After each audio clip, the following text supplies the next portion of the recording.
Hello again, and welcome back to our continuing segment of Real Talk Behind the Badge, which is rating the badge by asking relevant questions and getting your input on subjects that pertain to efficient and lawful policing. Our next question has been very controversial by sending social services instead of police officers to handle nonviolent, non-criminal calls, in that it is believed that any call or service can become violent at any time. There are some programs already in existence, and you may want to listen to the discussion coming up before voting. It's up to you. Our sixth question in this segment is, do you support redirecting and sending social services instead of police officers to handle nonviolent, non-criminal calls, including mental health crises, substance abuse and use issues, homeless-related, welfare checks, trespassing/nuisance complaints, neighborhood disputes, and minor traffic accidents? Please hit the thumbs up if your answer is yes, or thumbs down if your answer is no. We also encourage comments if you have the time. For discussion on this, keep listening. Now, in 2020, Denver started a response team called STAR. That's Denver Support Assistance Response Program, to handle calls as the questions we ask. They dispatch mental health clinicians and paramedics instead of police to certain what they deem nonviolent 911 calls, such as those related in the question we just asked. Now, here's a summary what they have put out based on available data up to 2025. From June 2020 to June 2025, STAR responded to 25,144 incidents, including 12,000 clinical encounters with 8,500 unique individuals. Of these, 3% resulted in mandatory psychiatric holds, while 30% involved transport to services and 50% received referrals to community care. In other words, they probably gave them a card or a piece of paper. In 2023, STAR handled 7,657 of 15,125 eligible calls. That's approximately 50%, missing half due to limited vans and staffing, with some calls occurring outside the 6 a.m. to 10 p.m. operating hours.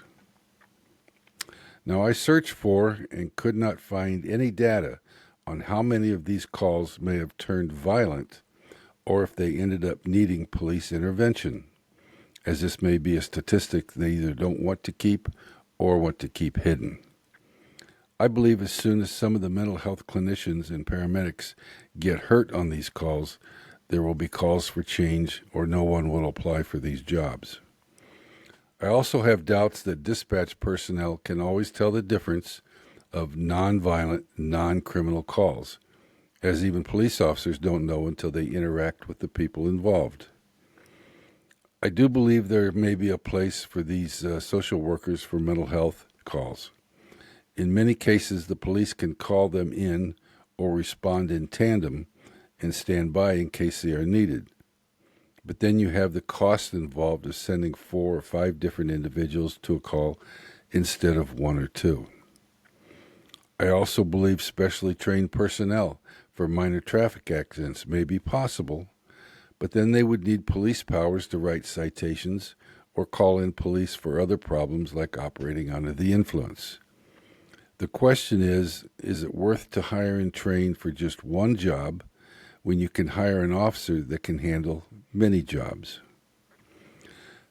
As far as handling substance abuse or use, if we're going to fix any problems in that area of crime, if found with illegal drugs, the nonviolent individuals also need to be arrested and sent to mandatory supervised treatment programs. Otherwise, nothing will change. They'll just keep getting calls for the same people and giving them referral cards. For example, a 2022 combined statistical analysis found drug courts reduce recidivism by 35 to 40%, with 84% of graduates avoiding rearrest for serious crimes within 1 year. Now, you note they say for serious crimes. It depends on what they determine is serious. Since social workers cannot search or arrest, I don't think this is a good idea for drug abuse or use. I know some of the organizations also want to send mental health clinicians and paramedics to domestic disputes. This is a terrible idea. So there you have my discussion. Again, please hit the thumbs up if your answer is yes, or thumbs down if your answer is no. We also encourage comments if you have the time. If you don't know me, I'm Tim, a military vet and retired police detective sergeant. I've been a street supervisor, a detective, and in charge of a narcotics squad. I've been shot at, my family's been threatened, and I've been sued and cleared, injured too many times to count, and I've had to fight for my own life. I know the life of a cop. For those that are new to this segment of Real Talk, we are asking many questions, and we hope you'll stay with us and keep voting, as we hope to gain insight on what you think of policing in today's world.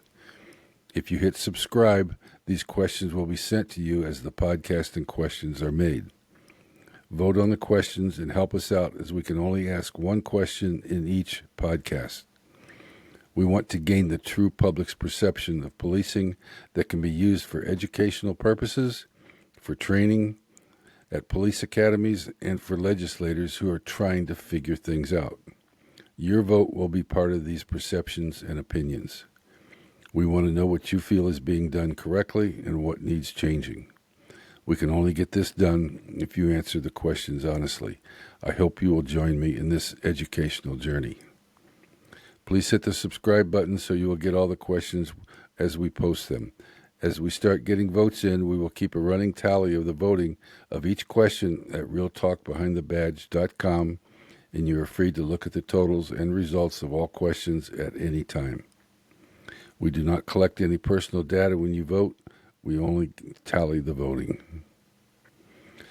You can go to the YouTube link I have placed below to vote on the other questions if you missed them.